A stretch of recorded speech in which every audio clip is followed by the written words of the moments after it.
صل على محمد وآل محمد.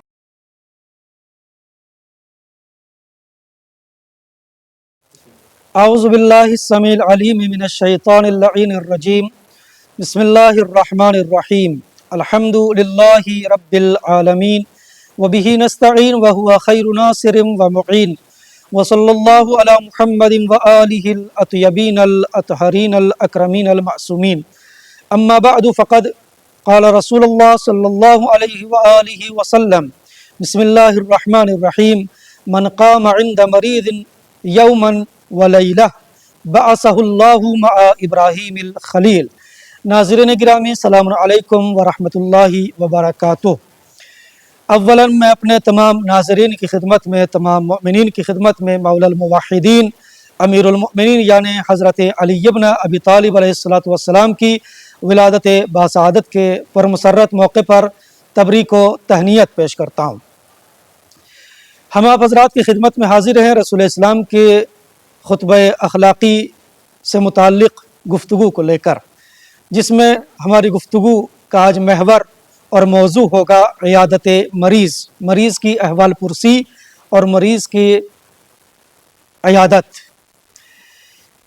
ناظرین گرامی، اسلام ایک دین اجتماعی ہے اور دین محبت ہے. خود اپنے ماننے والوں سے اور اپنے پیروکاروں سے محبت کرتا ہے اور اپنے ماننے والوں کو آپس میں ایک دوسرے کے ساتھ محبت سے رہنے کا حکم دیتا ہے اور محبت تقسیم کرنے کا حکم دیتا ہے، نفرتوں کو ختم کرنے کا حکم دیتا ہے. یہی وجہ اللہ نے اس کائنات میں جتنے بھی انبیاء بھیجے سب کے یہاں ایک جنبہ اور ایک گوشہ محبت کا پایا جاتا تھا. خود نبی آخر کے لیے قرآن مجید کہتا ہے رحماء بینہم اشداء علی الکفار.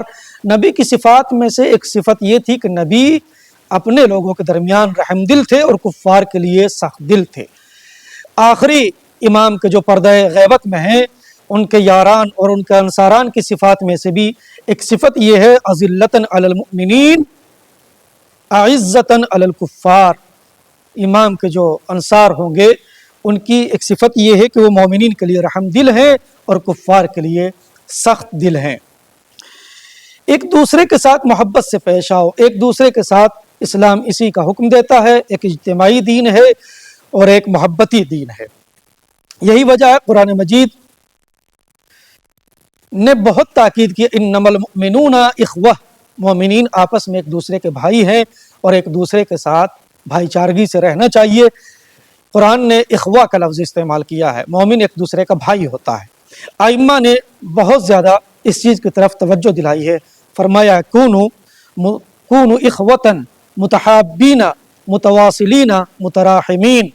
ہمارے چاہنے والوں، ہمارے ماننے والوں، آپس میں ایک دوسرے کے ساتھ محبت کے ساتھ پیش آؤ اور ایک دوسرے کے ساتھ صلہ رحم کرو اور ایک دوسرے کے ساتھ رحم دل ہو کے رہو. اسلام دین اجتماعی ہے. ناظرین گرامی، میں نے یہ مقدمہ اس لیے تیار کیا ہے کہ آپ دیکھیں اس سماج میں اور اس معاشرے میں اور اس دنیا میں جتنے بھی انسان آئے ہیں یا آئیں گے، سب کی زندگی میں کچھ نہ کچھ باتیں کامن پائی جاتی ہیں اور وہ سب کی زندگی میں ہے. کوئی قید نہیں ہے، کوئی شرط نہیں ہے. یہ باتیں سب کی زندگی میں. ایسا نہیں ہے کہ کوئی دنیا میں آیا ہو لیکن ان باتوں سے اسے دوچار نہ ہونا پڑے اور اس کی زندگی میں یہ باتیں نہ ہوں. وہ کون سی چیزیں جو سب کی زندگی میں پائی جاتی ہیں؟ وہ گرفتاریاں ہیں، مصیبتیں ہیں، آزمائشات ہیں، مریضیاں ہیں، بیماریاں ہیں کہ جو ہر انسان کی زندگی میں پائی جاتی ہیں، چاہے کوئی مالدار ہو، چاہے غریب ہو، چاہے کوئی عالم ہو یا جاہل ہو. حتیٰ رسول اسلام نے تو یہاں تک بھی اصحاب کے مجمع میں فرمایا کہ اللہ نے جیسے تمہارے مال میں زکوٰۃ کو واجب کیا ہے ایسے ہی اللہ نے تمہارے بدن میں بھی زکوٰۃ کو رکھا ہے. بعض لوگوں نے یہ سنا اور سننے کے بعد ناراض ہو گئے، یا رسول اللہ اس کا مطلب تو یہ ہے کہ ہم نے زکوٰۃ ادا نہیں کی کیونکہ ہم بہت کم مریض ہوتے ہیں، ہم بیمار بہت کم ہوتے ہیں، کبھی کبھی بیمار ہوتے ہیں. اللہ کے رسول نے فرمایا نہیں، ایسا نہیں ہے، بلکہ اگر تمہاری زندگی میں تمہیں ایک ٹھوکر بھی لگ رہی ہے تو سمجھو کہ تمہارے بدن کی، تمہارے جسم کی زکوٰۃ ادا ہو گئی ہے. ناظرین گرامی، اس ایپیسوڈ میں ہم عیادت مریض کا ثواب بیان کرتے ہیں. اس ثواب کو بیان کرنے کے لیے میں سب سے پہلے ایک حدیث نبوی کا سہارا لیتا ہوں، جس میں خداوند عالم نے اپنے بندے مومن کی مریضی کو اور بیماری کو اپنی بیماری سے تشبیہ دی ہے اور اپنے مریضی سے تشبیہ دی ہے۔ رسول اسلام فرماتے ہیں ان اللہ یقول یوم القیامہ، اللہ روز قیامت اپنے بندوں سے خطاب کرتے ہوئے فرمائے گا مرضت فلم تعدنی، میرے بندے جب میں بیمار ہوا تو میری عیادت کے لیے کیوں نہیں آیا؟ بندہ پلٹ کے کہے گا پروردگار ربی کیف ادعوک وانت رب العالمین، پروردگار تو کب مریض ہوا، تو کب کیسے مریض ہوا کہ جو میں تیری عیادت کے لیے آتا، جبکہ تو تو عالمین کا رب ہے۔ پروردگار بیماری اور مریضی جسم کا خاصہ ہے، جسم و جسمانیت کا خاصہ ہے، جسم بیمار ہوتا ہے، اور اے پروردگار تو جسم نہیں رکھتا، تو جسم و جسمانیت سے پاک و منزہ ہے، تو کب بیمار ہوا تھا کہ میں تیری عیادت کے لیے آتا؟ تو پروردگار اس بندے کے جواب میں فرمائے گا اما علمت ان عبدی فلانا مریضا فلم تعدہ، کیا تمہیں نہیں معلوم کہ میرا فلاں بندہ مومن بیمار ہوا تھا اور تم اس کی عیادت کے لیے کیوں نہیں گئے، اس کی عیادت کے لیے کیوں نہیں آئے؟ پھر حدیث کا ادامہ ہے، اس کے بعد پروردگار فرمائے گا اے بندے مومن، اگر تو میرے اس مومن بندے کی عیادت کے لیے آتا تو تو مجھے اسی مومن کے نزدیک بیٹھا ہوا پاتا، اسی مریض کے نزدیک بیٹھا ہوا پاتا۔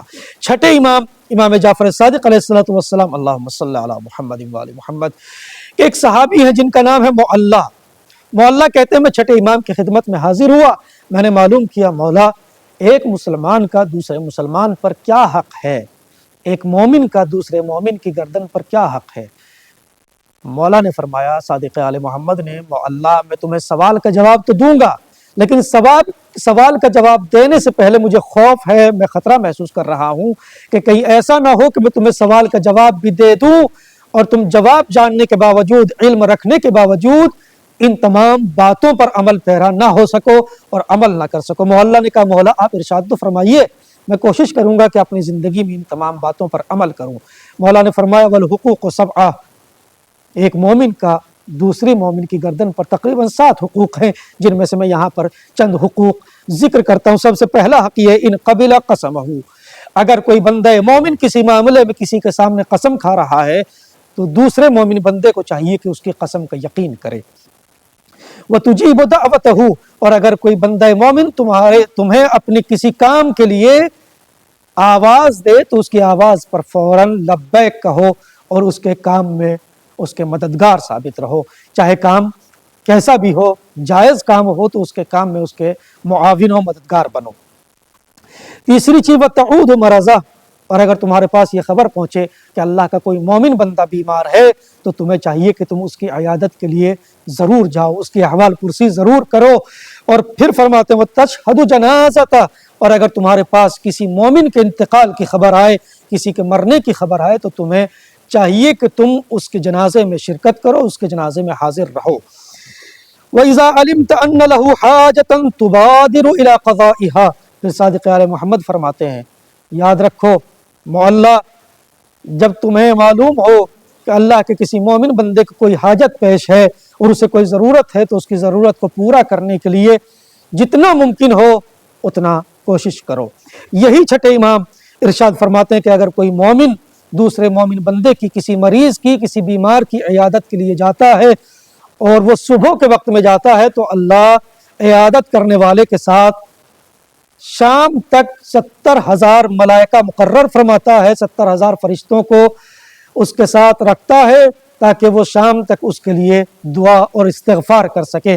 اور پھر مولا نے فرمایا کہ جب کوئی عیادت کرنے والا کسی مریض کے پاس جا کے بیٹھتا ہے تو جتنی دیر بیٹھتا ہے وہ رحمت الہی کے سائے میں رہتا ہے اور رحمت الہی کے حصار میں رہتا ہے۔ ناظرین گرامی، میں اس خطبہ اخلاقی کی طرف آؤں جس کو میں نے عنوان کلام قرار دیا۔ رسول اسلام نے بھی عیادت مریض کے ثواب کو بیان کرنے کے لیے ارشاد فرمایا من قام عند مریض یوما ولیلہ، جو انسان کسی مریض کے پاس ایک دن یا رات گزارے، اس کی خدمت میں حاضر رہے تو اللہ ایسے انسان کو جناب ابراہیم خلیل کے ساتھ محشور فرمائے گا۔ جناب ابراہیم کی ذات والا صفات وہ ہے کہ جس کو اللہ نے اپنا دوست کہا ہے۔ خلیل الرحمن جناب ابراہیم کا ایک لقب ہے خلیل اللہ یا خلیل الرحمن۔ ناظرین اکرامی، ایک روایت یہاں پر اور بیان کرتا ہوں۔ دو شخص اپنے وطن سے چلے مدینے کی زیارت کے لیے۔ جیسے ہی وہ مدینہ پہنچے، ان میں سے ایک شخص بیمار ہو گیا۔ دوسرے والے نے کچھ دیر تک اس کی خدمت کی، لیکن پھر اس کے ذہن میں خیال آیا کہ میں اپنے وطن سے آیا ہوں زیارت کے لیے، لیکن میں یہاں آ کے اس کی خدمت میں مصروف ہو گیا، مجھے زیارت پہ جانا چاہیے۔ یہ سوچ کے اس نے زیارت پہ جانے کا قصد کیا، مگر مریض نے کہا بھائی میری طبیعت خراب ہے، میری طبیعت ٹھیک نہیں ہے، میری حالت اچھی نہیں ہے، کہیں ایسا نہ ہو کہ تم زیارت کے لیے جاؤ اور تمہارے بعد میری طبیعت میں اور زیادہ بگاڑ آ جائے، طبیعت اور زیادہ خراب ہو جائے، تم یہیں پر رکو۔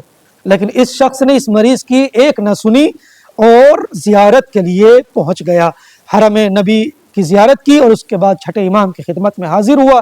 پورا واقعہ اس نے بیان فرمایا کہ ہم دو لوگ آئے تھے اور ایک مریض ہو گیا۔ مولا نے اس سے فرمایا آخر میں اے بھائی اودو کا اندہ، تم وہی پلٹ جاؤ، تمہارا اس کے نزدیک رہنا اس زیارت سے کہیں افضل ہے۔ اس کے بعد رسول اسلام نے اسی خطبہ اخلاقی میں ارشاد فرمایا من عاد مریضا، جو انسان کسی مریض کی عیادت کے لیے ایک قدم اپنے گھر سے باہر نکالے تو اللہ ہر قدم کے بدلے 1000 نیکیاں اس کے نامہ اعمال میں لکھ دیتا ہے۔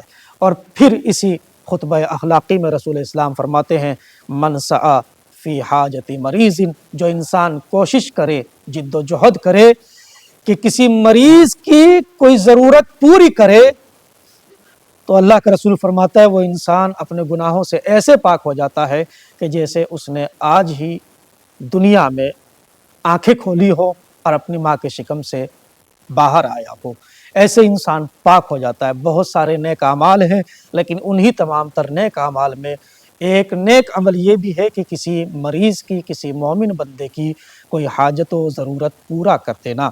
امام حسین علیہ السلام فرماتے ہیں کہ میں نے دیکھا کہ ایک شخص بیمار ہو گیا، میں اس کی عیادت کے لیے گیا، جیسے ہی میں عیادت کے لیے پہنچا تو اس نے مجھے دیکھ کے اور زیادہ داد و فریاد شروع کر دی اور زیادہ رونا شروع کر دیا، اس کے گریے میں اور اضافہ ہو گیا۔ میں نے پوچھا کہ بھائی ایسا کیا دیکھ لیا کہ جس کی وجہ سے گریہ اتنا بڑھ گیا ہے؟ اس نے کہا مولا میرا مرض بہت شدید ہے اور اس کے ساتھ ساتھ مولا میں 60,000 درہم کا مقروض بھی ہوں۔ مولا حسین نے وہ 60,000 درہم فراہم کیے اور اس کو عنایت کر دیے کہ لو اپنا قرض ادا کرو۔ آخر کلام میں دعا ہے پروردگار سے، پروردگار ہمیں تعلیمات محمد و آل محمد پر عمل پیرا ہونے کی توفیق عنایت فرما، حجت آخر کے ظہور میں تعجیل فرما، ہم سب کو ان کے اعوان و انصار میں شمار فرما۔ ربنا تقبل منا انک انت السمیع العلیم، والسلام علیکم ورحمۃ اللہ وبرکاتہ۔